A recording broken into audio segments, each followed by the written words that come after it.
Bonjour tout le monde. J'ai décidé de créer ce vidéo qui sera une série de vidéos. Donc, lui, c'est le premier sur des best practices qu'on peut utiliser dans les firewalls FortiGate pour améliorer sa posture de sécurité et vraiment utiliser à son plein potentiel tout ce que le FortiGate est capable de nous apporter en fait de sécurité. Puis la raison que je le partage, c'est vraiment parce qu'au fil des années, j'ai eu la chance de travailler dans beaucoup de FortiGate, chez beaucoup de clients. Et puis, j'ai remarqué qu'il y avait beaucoup de choses qui manquaient, qui n'étaient pas mises en place pour diverses raisons.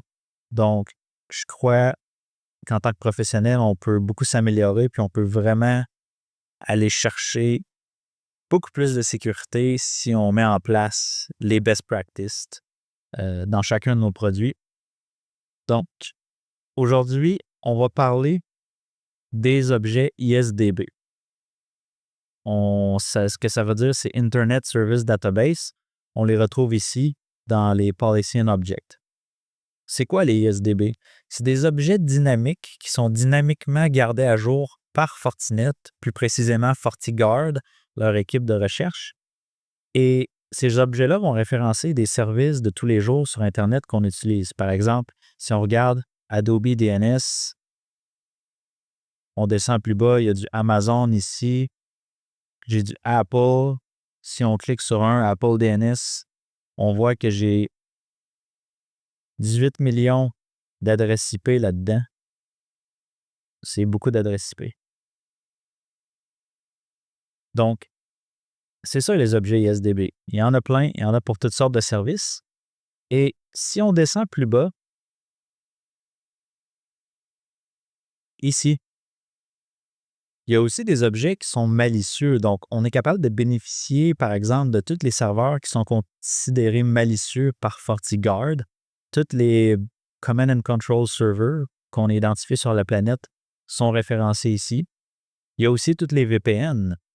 Donc, parce que souvent, les hackers et même les usagers vont utiliser des VPN pour bypasser certains filtres des firewalls. Donc, ça peut être intéressant d'avoir ces objets-là à notre disposition. Et puis, qu'est-ce qu'on va faire avec ces objets-là? C'est vraiment d'être créatif et de réfléchir, toujours se mettre dans les souliers d'une personne qui veut nous attaquer. Puis à partir de là, on va être capable de réaliser comment je pourrais utiliser ces objets-là pour mieux me protéger et venir travailler à optimiser ma surface d'attaque. Donc, si je vais dans mes firewall policy, ici, la première question qu'il faut se poser, c'est est-ce que j'ai des serveurs ou des services qui sont exposés publiquement sur l'Internet dans mon réseau? Il y a beaucoup d'entreprises qui en ont, il y a beaucoup d'entreprises qui n'en ont pas. Si vous en avez, comme moi par exemple, j'en ai un.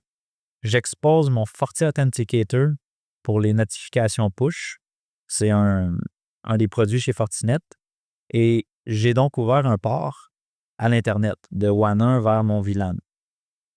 Et donc, ce que je vais faire ici, c'est que je vais créer d'autres règles par-dessus, puis je vais venir bloquer des objets ISDB pour pas que ces objets-là puissent se rendre à mon FortiAuthenticator.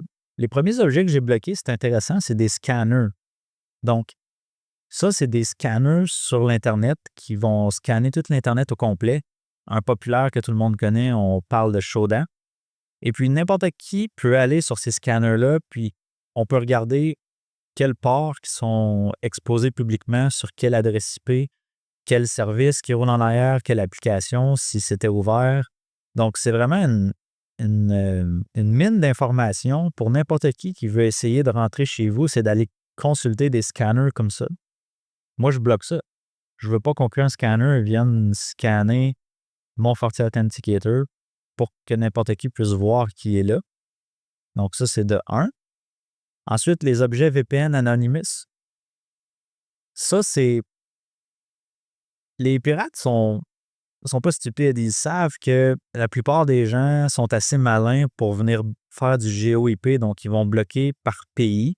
Donc, les classiques, OK, je vais bloquer la Chine, je vais bloquer la Russie, je vais bloquer les pays qui sont considérés malicieux de pouvoir venir chez nous. Mais pensez-vous vraiment qu'un pirate en Russie va se limiter à une adresse IP de la Russie? Non, ils ne vont pas faire ça. Ils vont utiliser d'autres méthodes pour aller chercher d'autres adresses IP. Donc, le VPN, c'en est une. Quelqu'un peut facilement se connecter à un VPN, avoir une adresse IP canadienne. Donc, moi, je bloque. Je ne veux pas qu'il y ait aucune adresse IP d'aucun VPN qui puisse venir essayer de se connecter chez nous. Donc, ça, c'est vraiment intéressant.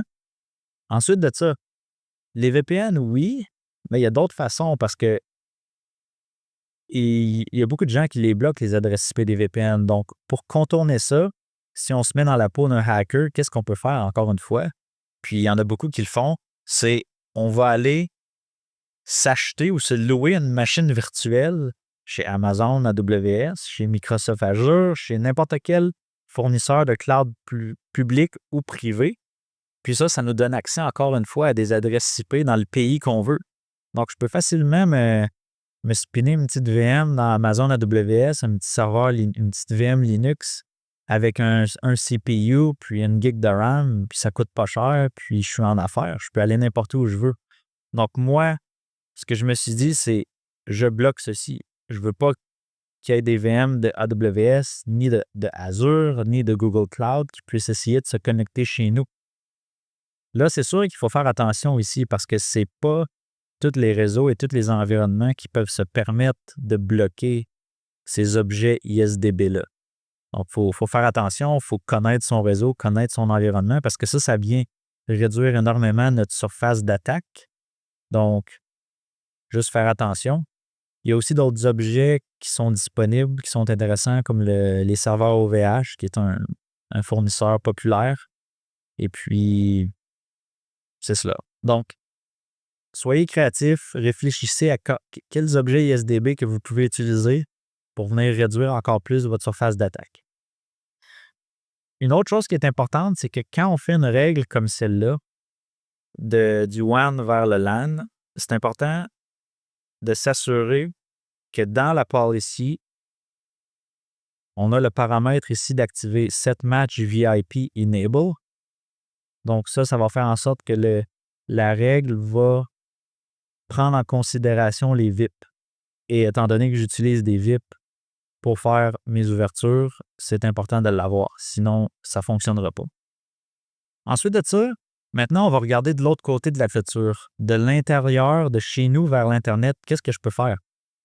Ici, j'ai toutes mes VLAN à l'interne vers l'Internet. Il y a quand même des objets que je peux utiliser et qui sont vraiment pertinents. Par exemple, tout ce qu'on a ici.